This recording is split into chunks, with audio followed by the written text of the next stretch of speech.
Elon Musk say, I already described myself genius billionaire playboyfriend. I definitely feel stressed. Yeah, that's like we've been incredibly difficult and painful. The last several months painful, absolutely, of course, yeah. Yeah, I mean, I'm sleeping on the factory floor not because I think that's like a fun place to sleep. You know, terrible sleeping on the factory floor doing. Why are you doing that? Because I don't have time to go home and shower. I sleep on the couch over the Rizzo. You're just laying here on the couch, yeah. It's that simple, yes.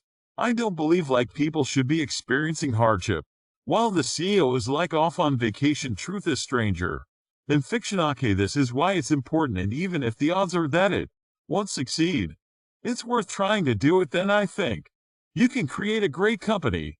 Do you see the difference between a startup that is successful and one that is not? It's because the successful one, they both made mistakes, but the successful one recognized the mistakes, fixed them,